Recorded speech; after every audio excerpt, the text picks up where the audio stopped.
आज केमिस्ट्री का ये मेरा पहला वीडियो लेक्चर है जो आधारित होगा पूर्णतः बेसिक केमिस्ट्री पर होगा। आज हम इस वीडियो में जानेंगे कि केमिस्ट्री यानी कि रसायन क्या है। ये जो वीडियो लेक्चर है उन स्टूडेंट को ज़्यादा फ़ायदा पहुंचा सकता है जो अभी 10 से 11th जाने वाले हैं, क्योंकि सामान्यतः क्या होता है कि जब हम छोटी क्लासेस में रहते हैं लाइक दैट 8th में 9th में 10th में रहते हैं तो हम केमिस्ट्री को पढ़ जरूर रहे होते हैं, लेकिन हमें समझ में ये नहीं आ रहा होता है कि ये कई बार स्टूडेंटों के साथ ऐसा होता है कि उनको समझ में ये नहीं आ रहा होता है कि केमिस्ट्री का भाग कौन सा है, फिजिक्स का भाग कौन सा है या फिर बायोलॉजी का भाग कौन सा है। तो आज यहाँ पर मैं क्लियरली आपको समझा दूंगा कि रसायन है क्या चीज़। तो सभी को मेरा नमस्ते, ग्रेट मॉर्निंग। तो आज का मेरा पहला वीडियो लेक्चर है बेसिक ऑफ केमिस्ट्री। केमिस्ट्री है क्या चीज़ वो आज हम लोग समझने जा रहे हैं।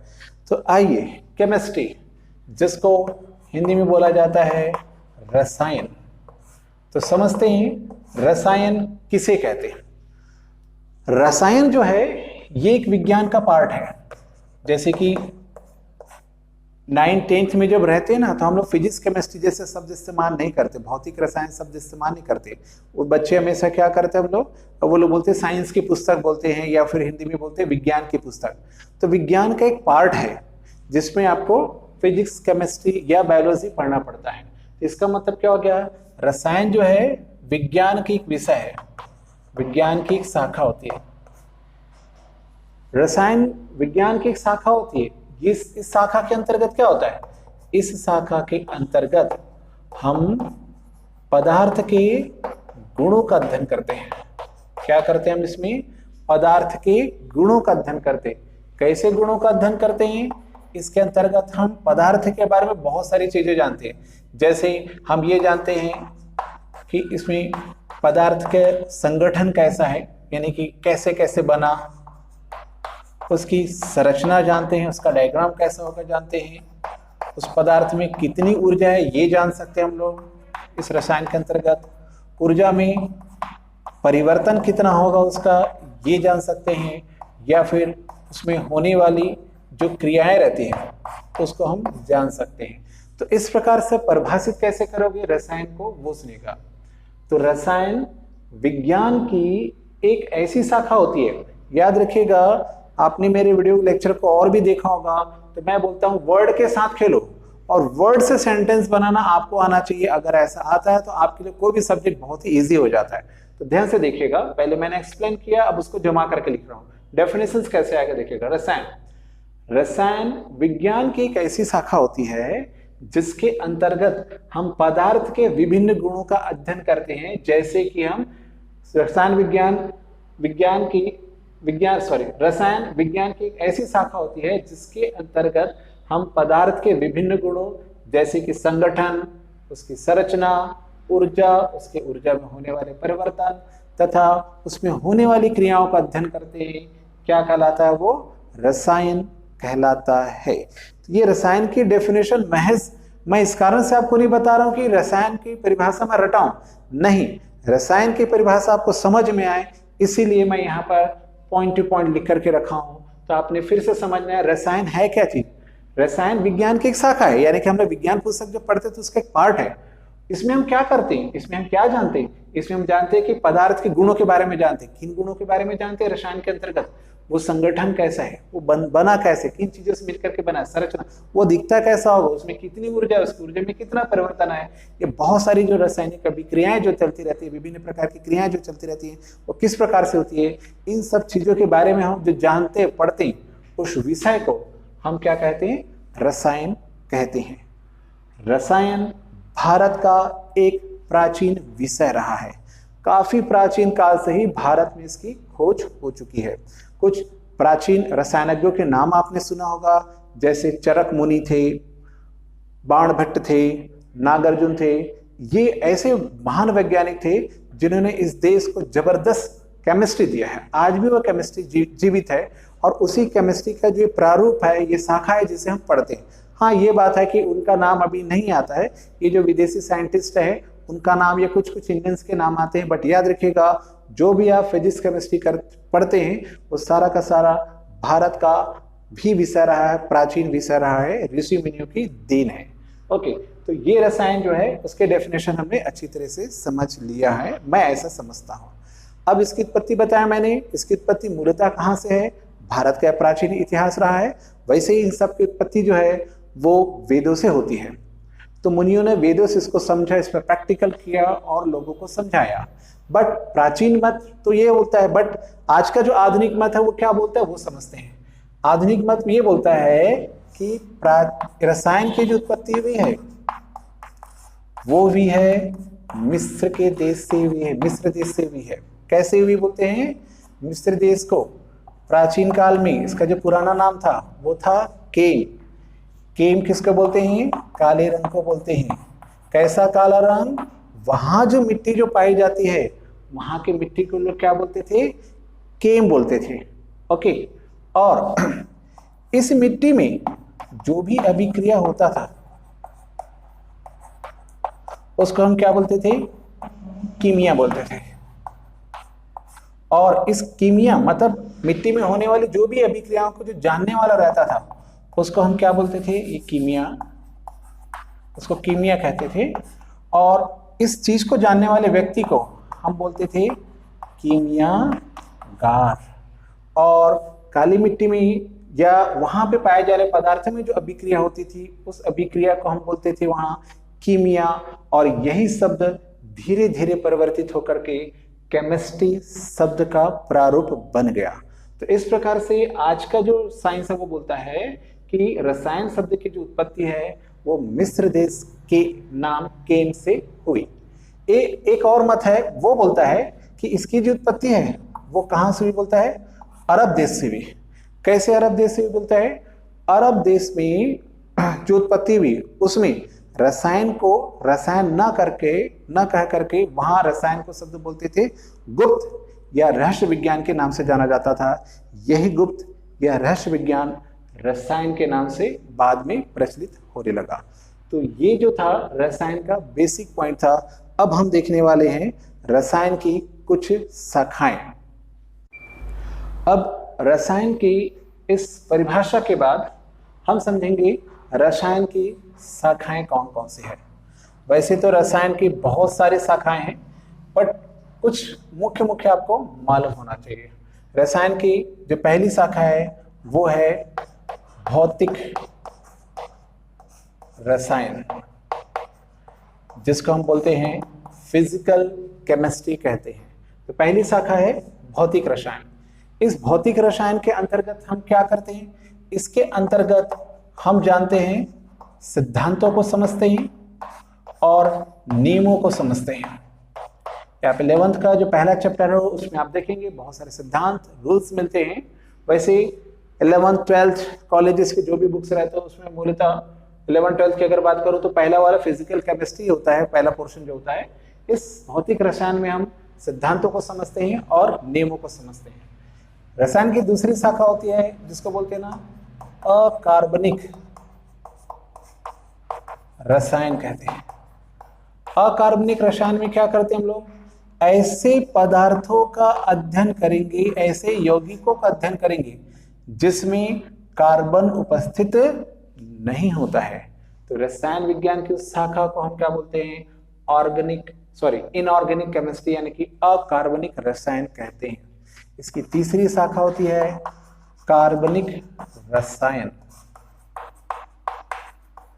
कार्बनिक रसायन ऑर्गेनिक केमिस्ट्री बोलते हैं, जस्ट इसका अपोजिट होता है। इस शाखा के अंतर्गत हम ऐसे पदार्थों का अध्ययन करते हैं जिसमें कार्बन उपस्थित होता है, अर्थात ऐसे यौगिकों को पढ़ेंगे जिसमें कार्बन होता ही है। ये कार्बनिक रसायन के अंतर्गत पढ़ा जाता है। उसके बाद आता है जैव रसायन, बायोलॉजी जिसको बोला जाता है, जैव रसायन।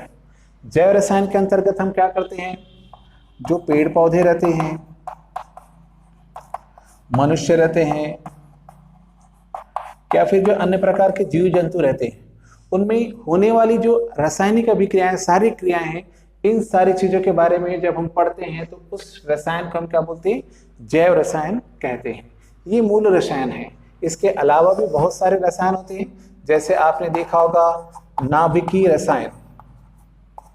नाभिकीय रसायन, नाभिकीय रसायन के अंतर्गत हम क्या करते हैं, जितनी भी नाभिकीय क्रियाएं रहते हैं, नाभिकीय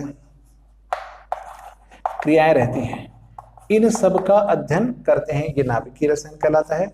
उसी प्रकार से भू रसायन होता है, जिसके अंतर्गत हम जो भूमि से संबंधित बातें रहती है या भूमि से संबंधित जो रसायन रहता है, भू तत्व का रहता है, इसके बारे में पढ़ते हैं, वो भू रसायन कहलाता है। और भी होते हैं, जैसे कि होता है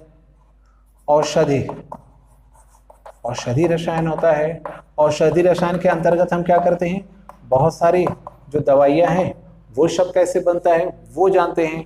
और भी आप बोल सकते हैं, जैसे कि होता है वैश्लेषिक रसायन। वैश्लेषिक रसायन एनालिटिक केमिस्ट्री जिसको बोलते हैं, उसके अंतर्गत हम क्या करते हैं, पदार्थों का गुणात्मक अध्ययन करते हैं। ऐसे बहुत सारी शाखाएं मिलेंगी, बट आपको जो मूल जो है आपको बता दूं, भौतिक रसायन, अकार्बनिक रसायन, कार्बनिक रसायन और जैव रसायन पढ़ते हैं हम लोग। ये जनरली कोर्स में होता है। जब एक साइंस की बुक की बात करते हैं तो आज का 11th और साइंस 12th का जो बुक है वो 3 भागों में बटा होता है। पहला भाग भौतिक रसायन, फिजिकल केमिस्ट्री होता है, दूसरा अकार्बनिक रसायन, इनऑर्गेनिक केमिस्ट्री होता है, और तीसरा जो होता है, थर्ड पार्ट जो होता है वो कार्बनिक रसायन होता है, जिसको हम क्या बोलते हैं, ऑर्गेनिक केमिस्ट्री कहते हैं। और जैव रसायन जैसे बायोलॉजी की बुक आप कह सकते हैं, उसका एक अलग बुक होता है। तो ये बच्चों इतना तो आपको समझना ही चाहिए। आइए कुछ छोटी छोटी बेसिक नॉलेज और देखते हैं, समझते हैं क्या है वो। ओके,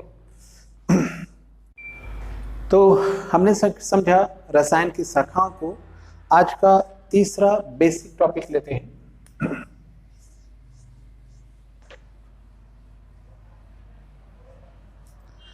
तीसरा बेसिक टॉपिक है वो है द्रव्य। याद रखिएगा, मैं द्रव नहीं लिख रहा हूं, मैं लिख रहा हूं द्रव्य। इंग्लिश में कहते हैं मैटर। द्रव्य किसको बोलते हैं वो समझते हैं। द्रव्य ऐसे पदार्थ जिसका कुछ ना कुछ द्रव्यमान होता है और वे स्थान घेरती हैं, ऐसे पदार्थों को हम क्या बोलते हैं, द्रव्य कहते हैं। फिर से एक बार समझते, द्रव्य किसको बोलते हैं, ऐसे पदार्थ जिसका कुछ ना कुछ, थोड़ा ना थोड़ा द्रव्यमान होता है और स्थान घेरती है, ऐसे पदार्थ को हम क्या बोलते हैं, द्रव्य कहते हैं। अब इसका मतलब द्रव्य कैसे समझे, आपकी आंखें अभी जो देख रही हैं, आपकी आंखें जो भी चीज देख रही है, आपके आसपास की चीजों को देख रही है, वो सारी की सारी जो चीज है वो क्या है, द्रव्य है। क्यों? क्योंकि जिस चीज को भी आप देख रहे हो उसको आप एनालिसिस कीजिए, क्या मिलेगा आपको, उसका कुछ ना कुछ, हाँ भाई द्रव्यमान है और वो स्थान घेरती है। बहुत सारी चीजें ऐसी हैं जो आपको नहीं दिखेंगी, फिर भी वो द्रव्य के अंतर्गत आती है। जैसे कि आपको हवा आपके आसपास का नहीं दिख रहा होगा, बट महसूस तो हो रहा होगा अपने ज्ञान इंद्रियों से, तो वो हवा भी क्या है, वो हवा भी द्रव्य है। क्यों? क्योंकि ठीक आप द्रव्यमान नहीं समझते, बट हवा वो घेरती तो है ना। जैसे गुब्बारे में आपने फूंक मारा तो वो जो फूंक है वो उतना भाग में गिर गया, तो वो जो हवा है चूंकि उसने स्थान घेर लिया, उसका गुण आ गया, घेरने का गुण आ गया, तो घेरने का गुण आ गया तो वो क्या कहलाएगा, पदार्थ कहलाएगा।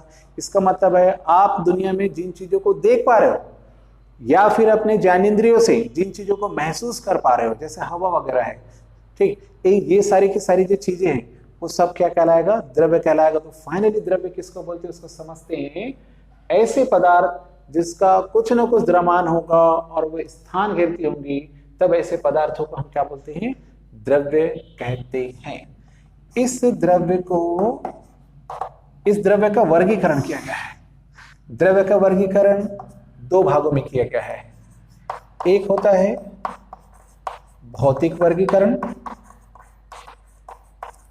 और द्रव्य का दूसरा वर्गीकरण होता है रसायन के आधार पर, रसायन वर्गीकरण।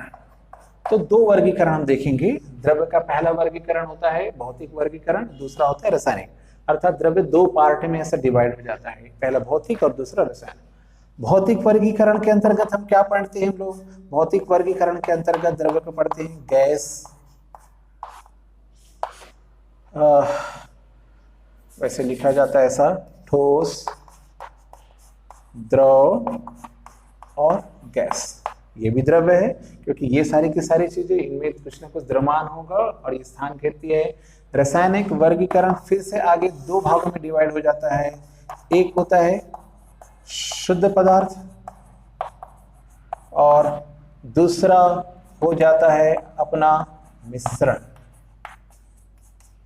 शुद्ध पदार्थ फिर से दो भागों में बढ़ जाता है। शुद्ध पदार्थ के अंतर्गत आते हैं तत्व और आते हैं यौगिक। उसी प्रकार से मिश्रण के अंतर्गत मिश्रण दो भागों में बढ़ जाता है। एक होता है समांगी मिश्रण होता है और दूसरा होता है विषमांगी मिश्रण होता है।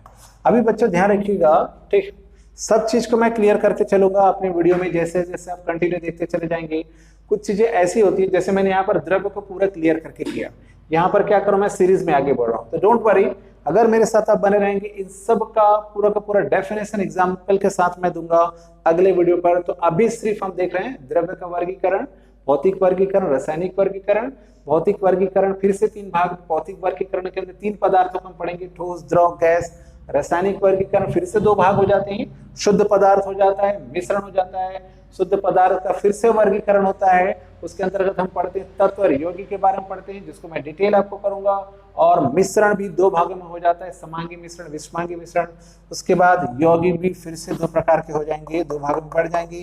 एक होगा अकार्बनिक यौगिक और दूसरा हो जाता है कार्बनिक यौगिक। तो इतना आप जब केमिस्ट्री स्टार्ट करने वाले होंगे तो वाकई में कभी भी किसी चीज का स्टार्टिंग पूरा बेसिक्स होना चाहिए, ताकि आपके अंतर्गत किसी प्रकार का कोई भी जो है वो गुंजाइश न रह जाए कंफ्यूजन का, क्योंकि कंफ्यूजन तभी होता है जब आपके पास बेसिक नॉलेज नहीं होता है। तो मैंने पूरा प्रयास किया कि केमिस्ट्री को एक दिन इनिशियली प्रारंभ से आपको बताऊं, और भी आगे मैं प्रयास करूंगा कि हर एक चीज को क्लियर करता चलूं, ताकि आपके लिए रसायन विषय जो बहुत के लिए हेडेक बना रहता है वो इजी हो जाए।